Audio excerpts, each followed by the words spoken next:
Good day, class. Our topic for today is conditional statement and looping statement in VB.NET Windows application. The following are the core programming concepts that help control the flow of your application based on the conditions and repetitive tasks. Okay, let's start with conditional statement. Conditional statement are used to make decision in your code in VB.NET. The most common conditional statement is the if then else if statement. So let's make an example of an if then else statement. So I have here a design which composed of two label, one combo box, a text box, and a button. The name of my combo box is a default one, which is combo box 1. Even my text box default din yung nakalagay, which is text box 1. Okay? So let's try to create a code that uh, identifies if the temperature is hot or it's cold. Let's try. So let's start with if, and then let's say temperature. But first of all, we need to transfer first, or we need to set the value of a text box into a variable. So like for example, temp or temperature as let's say decimal, then equal to the value of your text box. So yung text box muna una natin gagamitin. Text box 1 dot text. Then after that, let's make a condition. Let's say the temperature that identify natin na yung temperature is hot if the temperature is 30 degrees. Let's say 30 degrees. So let's make a condition. If temperature is greater than 30, then after that, we can put a message or we can put an action or a task if the temperature is greater than 30. So, add tayo dito ng magiging task or magiging command if this condition, itong condition na to is equal to true. So, let's try to display a message box, and then lagay natin dito, uh, it's hot outside. Then lagyan natin ng VV critical. And for the title, let's say warning. Yan. Okay. Then after that, aside from the if statement, if you want to add additional condition, all we need to do is to put else if. And then let's say the nice temperature is greater than 20. So let's make it 20 to 29. So let's make a condition based on that scenario. Let's say temperature is greater than 20. Then later, then, yan. So if this condition is equal to true, pwede naman tayo maglagay ng task after the keyword then. So dito tayo pwedeng maglagay ng task naman niya. The same sila ng scenario or the same sila ng setup ni if statement. After the then, dito ko maglalagay ng task if you satisfy the condition of if. And if you satisfy the condition of else, dito ko naman naglalagay ng task niya na pwede niyang i-perform if the condition is equal to true. So, lalagay natin dito yung task niya. Copy-paste ko na lang. Yan. Then, instead of hot, ilagay natin it's a nice day. Yan. It's a nice day. Yan. Then, after that, change natin si critical into information. Yan, information. Then, you can add more than one else if you want. It depends upon the need of your program. Kung kailangan pa ng another condition, ang gagawin mo lang is to put else if. And kung gusto mo namang pumunta so the last part, which is if all the condition is equal to false, and then siya yung magiging display mo, ang ilalagay naman natin is else. Okay?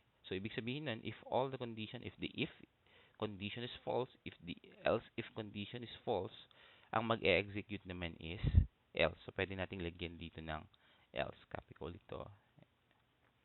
Then if net hat, if it's not a nice day, or ang ilalagay na lang natin dito, let's say it's cold outside. Wala namang cold data dito sa atin. Sige lang. It's cold outside. Yan. Then, instead of information, gawin din natin siyang VV critical.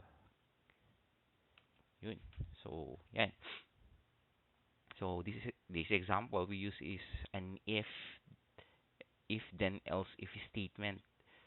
This program is to check the value of a variable called temperature. Based on this temperature, the application will display the different messages to your user. You can also chain a multiple condition, gaya nga nasabi ko kanina, using an else if. Again, you can chain a multiple condition using an else if, or you can add a multiple condition using else if and provide a default action if all the condition is equal to false using else. Okay, so let's try to run this program first.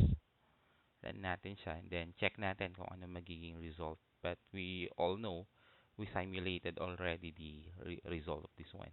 So limbawa sana in a text box. So this is a text box. If we put a value in a text box, let's say 22. 22 goes to temperature, and based on 22, ang titignan niya is 22 is greater than 30. This is false. So ibig sabihin ang masasatisfy natin condition is the else. So if I click OK, ang magdi-display dito is it's a nice day. So this one, it's a nice day, which is the temperature is greater than 20.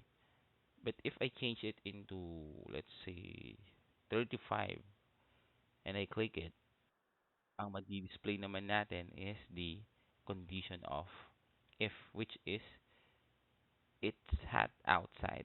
Okay? Then, if we put a value na wala sa mga condition natin, kasi ang condition natin is greater than 30 and greater than 20. Let's say, let's put 0. 0 is a freezing point, tama? And based on the condition, 0 is greater than 30 is false, and 0 is greater than 20 is false. So, if all the conditions equal to false, pupunta siya sa default action natin using the else. Yeah, it's cold outside. So, that is an example of a if then else if statement, or sometimes they are only using the if then else statement. Okay, close na natin to. So let's move on to the next topic. So our next topic is about the select case statement. Okay, the select case statement, it's similar to if. It it's similar to the if then else statements, but it works best when you have many values to compare. So let's try to use it, or let's try to make an example of a select case statement. Palitan natin na lang to into, let's say, let's identify, maglagay tayo ng number as a case. Like for example, I put 1, it displays Monday. If I put 2, it displays Tuesday, and so on. So let's try to make that one. So the same, ang gawin na lang natin. So this is an example of, burahin ko ito example natin ng if then else if statement. Ngayon, ang gagawin naman natin is to put a select case statement. But the same, we transfer the value of a text box going to a variable. Pero instead of temperature, palitan na lang siguro natin to into uh, day. Say, day na lang. Yan, hindi siya reserved word. So, ngayon, let's start making a select case statement, or the, excuse me, the body of a select case statement. So, we start with select, and then case, case, case. And then, yung isi-select case natin, or isi-set natin as a value. Lalagay natin dito is the variable day. Then after that, we can start making our cases. Compared to if then else, they are almost the same. Kaso nga lang, gaya na sabi ko kanina, uh, if you having a multiple value to compare, mas magandang gamitin yung select case. So like for example, ang gagawin mo dito without a conditional statement, halimbawa sana case 1, if you select 1, ibig sabihin, if you put 1 na value, anong gagawin mo? So that is the case. Kung ang case niya, you put 1, anong magiging statement natin? So like for example, MSG box, and then pwede nating ilagay dito na it's oops, Monday. It's it's Monday. So like that. Then pwede natin ulit lagyan dito ng VB information siguro na lang information, and then let's put an empty message box or title. Then if I select 2 naman, all I need to do is to put case 2 and then the action. Anong gagawin niya if you input a 2 into a text box? Then halimbawa ilalagay natin dito Tuesday. Tuesday, and so on. So, pwede ulit tayo maglagay dito ng case 3, 4, 5, 6. It depends upon your cases. And if you notice, gaya na sabi ko na kanina, hindi ka na maglalagay dito ng conditional statement, more on the cases. Anong value yung masasatisfy to perform a task. Like, not like for example in an if statement, kailangan mo mag-provide ng condition that returns either true or false. Dito naman, na concentrate into a default value. So like for example, 1. So pwede nga kung yung value natin is a text, pwede natin ilagay dito is a string. Okay? Now, aside from the cases, pwede tayo dito maglagay ng case else. It's the same with the concept of else in if then else statement. If all the condition is equal to false, it runs the default condition, which is the else. In this case, ang mangyayari if you don't select the first case or all the cases, ang mag-execute naman is the default case, which is the else. So dito naman magkakaroon ng output. Copy ulit natin dito. Halimbawa sana, yan. So, halimbawa, sabihin, it's weekend. Ayan. It's weekend. Halimbawa sana yan. So, if you complete this one, pwede nating kompletohin from 1 to 5. Yan, 3, wala ka ta, 3, 4, and 5. So, let's change it into 3, 4, and 5. Technically, if you put 1 in a text box, ang i-display niya is the Monday. But if you put 2, it displays Tuesday. If you put 3, it displays Wednesday. If you put 4, it displays oops, Thursday.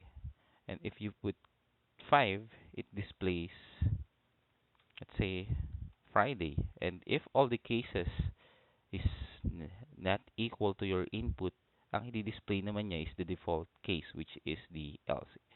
It's weekend. Okay? Again, the select case statement allows you to evaluate a single expression like this, the text box or the variable days, and match it against the multiple possible cases. This makes your code much more readable when you have several specific conditions, like for example the 1, 2, 3, 4, 5, or including the else, of course. So let's try to run this one. Run natin. So here it is. So let's try to put 1 in a text box.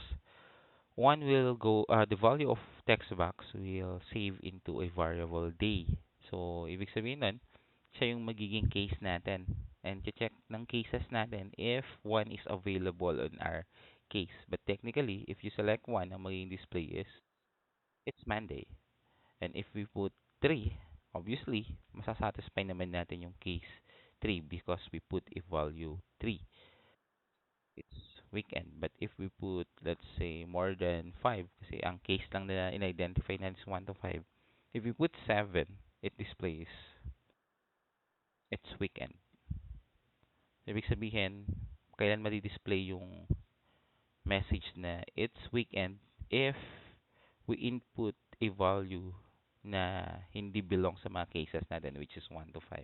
If we put 6, 7, 8, 9, and so on, it displays its weekend. So that is a select cases statement. Again, a select cases statement allows you to evolve with a single expression and match it against multiple possible cases. And technically, this is more readable compared a to an if then else if statement kasi wala ditong conditions na involved. This is more on default values. Okay? So let's move on to our next topic. For our next topic, siguro burahin muna natin to. So this is an example of select cases statement.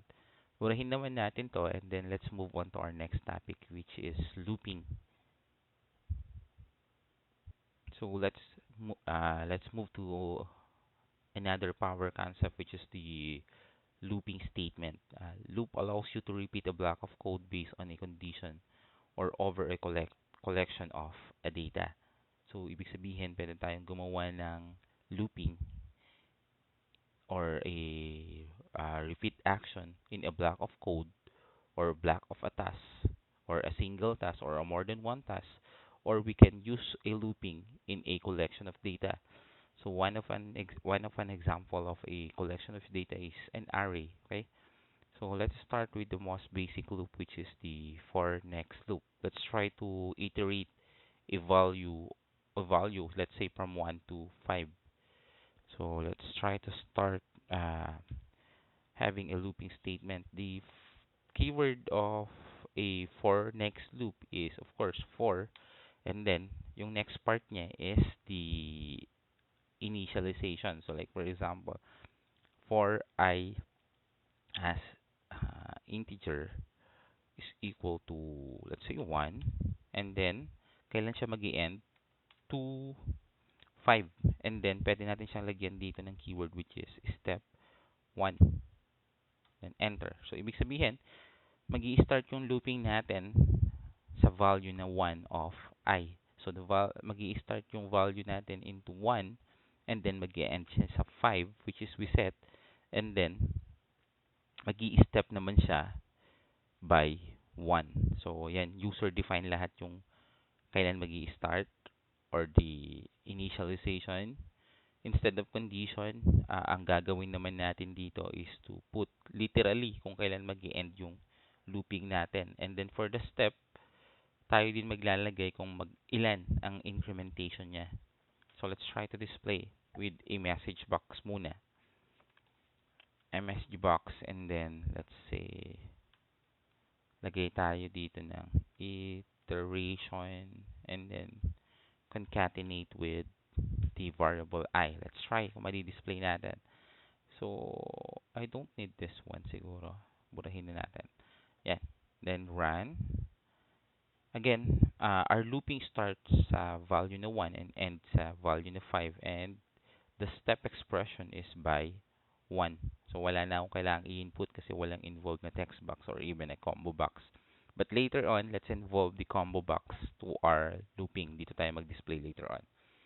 So, now, since message box yung ginamit natin, click na ito. So, iteration 1, which is the value of I. If I click this one, it becomes iteration 2, 3, 4. So, the step is by 1 because we set 1 for 5. And then, after that, since we set 5 as the end of our looping, so if I click the button after we display 5, matatapos na rin yung looping natin. So, that is a for next loop statement. Compared to C++, medyo mas mas readable to kasi nga wala lang mga conditions. More on keywords which is for, to, step, next. Okay? So, let's change the value maybe to 10 para mas mahaba yung maging display natin. But instead of using a message box, let's make it as a comment line. Gawin natin siyang single line comment para hindi na siya belong sa execution natin.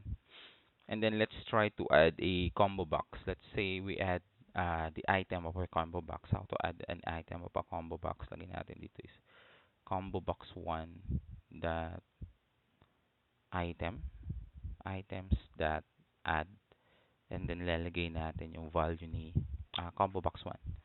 So let's say iteration, and then lagay natin dito is the concatenator I. So let's put all the values. So if I run this code and I click the button, if I click the button, since hindi ko pa siya kiniklik, let's check kung may laman si combo box. So based on the combo box, empty pa siya. But if I click the button, gagawin niya tong action na to. So mag-start yung looping natin sa 1, matatapos sa 10, the step increment is 1. So lagyan natin. Then check natin kung meron ng display. So here it is. Nagawa niya na ng looping. Okay? Ngayon, kung halimbawa sanang gagawin natin as a negative 1 naman yung step natin. Kung ginawa natin negative 1, technically, hindi siya magkakaroon ng looping. Why? This is false because our target is 10 and then nag-less tayo. Walang looping na mangyayari. So, try natin. Run.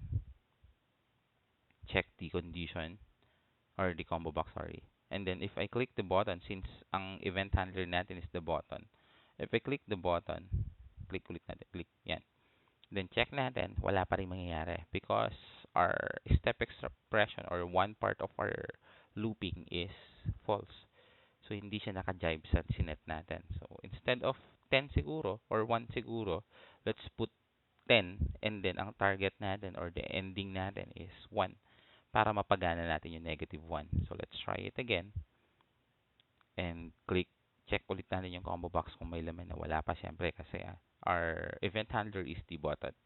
So if we click the button, ang magdi-display na dito is 10, 9, 8, 7, 6, 5, 4, 3, 2, 1. So that's the concept if you want to display, start from the top to the lowest value.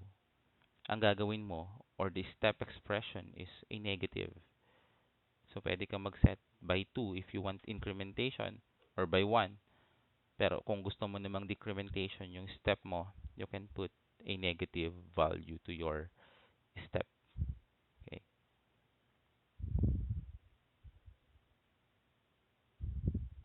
Again, this is for loop. The value of a variable start from 10 and decremented by negative 1 each time until magdi-decrement by 1 each time na ma-reach niya yung 1 since decrementation tong ginamit natin as an example. This code runs 5 times. Why? Because it starts with 10 and then we set the limit to 1 and then our step is to decrement by 1. And then we can also control the steps by putting a constant value, either incrementation or a decrementation. Okay? So this is an example again of a for next loop statement. Okay. So let's try to convert it into a while loop naman. The same. While loop keeps running as long as your certain condition is equal to true. Again, while loop condition is run as long as your certain condition is equal to true. Compared to for loop, wala tayong nakitang condition dito, more on setting the start and the step expression. Okay, so let's remove the for loop and let's try to make a looping using a while loop. Okay, so for again, while loop keeps running as long as your certain condition is equal to true. Okay, so as long as your condition is equal to true. The keyword of a while loop is while, and then condition, of course. Ano magiging condition natin. But before yon siguro, before natin gawin tong body natin, kalimutan ko yung, meron tayong three important parts of a looping, tama? Based on our discussion in C++. We have the initialization, condition, and step expression. So let's start declaring a variable, let's say x, as integer is equal to, let's say, 1. Then let's try to, this is my initialization. So I want to start my looping by 1. So while, and then after the while, dito naman natin ilalagay yung magiging condition natin. Halimbawa sana is x is greater than or equal to, uh, let's say 5. And then meron tayong end while. So instead of braces in C++, meron dito mga keywords.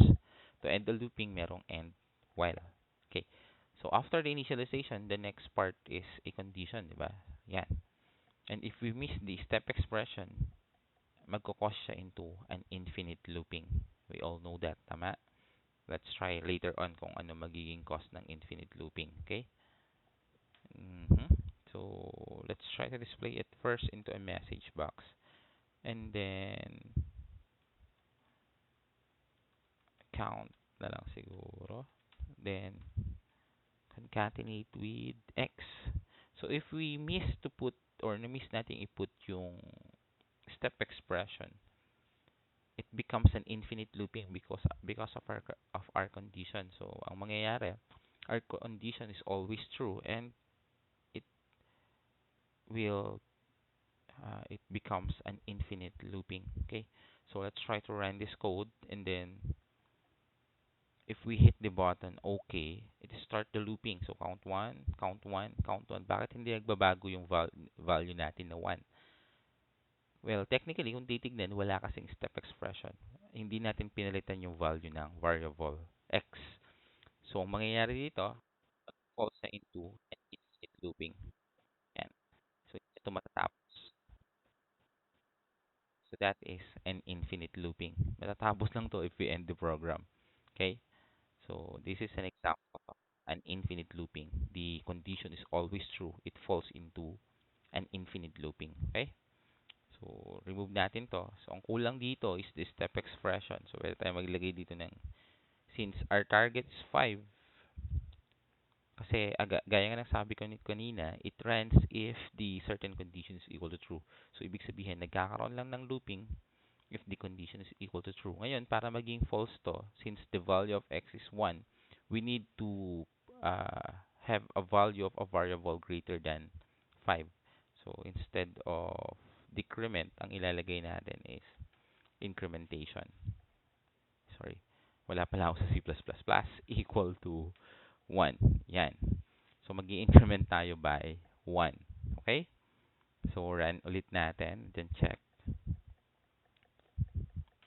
Count 1, 2, 3, 4, 5. And then, end the looping. Ulitin natin. Pakita natin yung code. Then, start sa count 1, 2, 3, 4, and 5. Because we set 1, the condition is 5. The step expression is by 1. So, that is an example of a while loop statement. The loop continues to run while I, or the variable x, is less than or equal to 5, or the condition is equal to true. Inside the loop, we manually increase the value of the variable x, or they called it incrementation, tama, or iteration, to prevent an infinite looping. Nakita natin kanina when we remove the step expression, or nung hindi tayo naglagay ng step expression, it falls into an infinite looping. Now, to prevent an infinite looping, all we need to do is to put the last important part of a looping, which is the step expression, or adding or lessing a value of a variable we set. Okay? So, after a while loop, meron din tayong tinatawag na do while loop.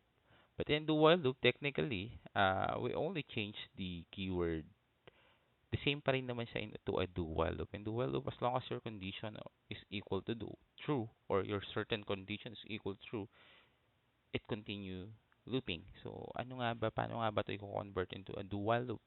Technically, dadagdagan natin dito ng do, and then, lalagay natin dito is loop. So, this is an example of a do while loop. The same action pa rin naman sila. Okay, so almost wala naman silang pag nagkaiba because in a dual loop, you can check the conditions either before or after the loop runs. Pwede natin tignan dito about the condition. Okay, so almost the same with the while loop technically. So let's move on to our next example, which is meron pa ba? Ah, which is the do loop. So start tayo sa do loop naman. In do loop, paano nga ba ito i-convert? We already know the difference between the while and a do while, tama? In a do loop, so let's say gawin natin muna to into a greater than. Greater than. Technically, wala na tong looping in a do while loop, tama? So, i-run natin to. Yan. Technically, wala na siyang looping because the condition is equal to false. But in a do loop, meron kasi din tayong do loop na tinatawag. Gawin natin siyang comment muna. And then, let's try to perform it again using a do loop. Check natin kung magkakaroon ba ng value. So, start with do, and then the condition, the loop, and then pwede tayo dito maglagay ng condition natin. So, like for example, do while, and then the condition. Like, pagayahin na rin natin condition, x is greater than or equal to 5. And then, copy na rin natin to as a body of our looping. Yan. Mhm. Remove na rin natin yung comment line. Yan. And then, of course, the space. Napagdikit ko pala. Yan. So, technically, kanina, using a do while, or even a while, if you run the program, hindi siya magkakaroon ng looping. But technically, in a do while, magkakaroon siya ng single looping because your condition evaluates at the end of the statement. Sa baba pa kasi may evaluate yung condition natin. So, if I run this program and check kung magkakaroon ng output, yan. So, meron tayong isang looping before niya ma-identify na condition is equal to false. So, that's the difference between the while and then the do loop statement. Ibig sabihin, may isang execution, may isang looping before mo ma-identify that the condition is equal to false. Okay? Meron pa tayong isang looping statement. The do until loop. Let's go with the do until loop. Burahin natin to. Then mag-iwan tayo ng isang variable. Do until loop. Para saan naman yung do until loop? In our most or looping statement, if the condition is equal to true, continue looping, tama? But in a do until loop, ang ginagawa naman dito, like for example, true. Yan. Ang ginagawa naman ni do until loop, reverse engineering naman sa ni while or other looping statement. Instead of executing if the condition or the certain condition is equal to true, or loop if the certain condition is equal to true, dito naman, magkakaroon ng looping if the certain condition is false. Pabaliktad siya. So, halimbawa sana, x is greater than or equal to 5. Yan. So, kung titignan, that is false. Tama? If you are using while, wala tayong looping na mangyayari. But, in a do until loop, again, pabaliktad po kasi yung naging logical flow niya, which is instead of true, yung isa-satisfy niya, ang isa-satisfy niya is false. Then, nag-i-stop naman yung looping if the condition becomes true. Okay? So, iteration. Then, concatenate natin siya kay variable x. So, instead of plus equals to 1. Yan. So, let's try. Run. Technically, our first condition is equal to false kasi value of x is equal to 1. Then 1 is greater than or equal to 5 is false. But since we use do until loop, magkakaroon tayo ng looping. Again, if the condition is equal to false, continue looping. If the condition becomes true, it stop the looping. Okay? So baliktad yung logical flow nito. 3, 4, 5. So yan, it becomes true kasi 5 is greater than or equal to 5 is true. It stop the looping. So that is an example of a conditional statement and a looping statement in VB.NET Windows application. You can combine a loop and a condition if you want, or they call it a nested. You can combine loop into loop, they call it nested loop. You can combine loop into a condition as long as yun yung nire-require ng program na dini-develop natin by the end user kung yun yung pinapagawa sa atin. Okay? So about your questions, siguro you can put a question sa may GC na lang natin para at least masagot natin before our prelim exam. Okay, thank you for listening guys. Have a nice day.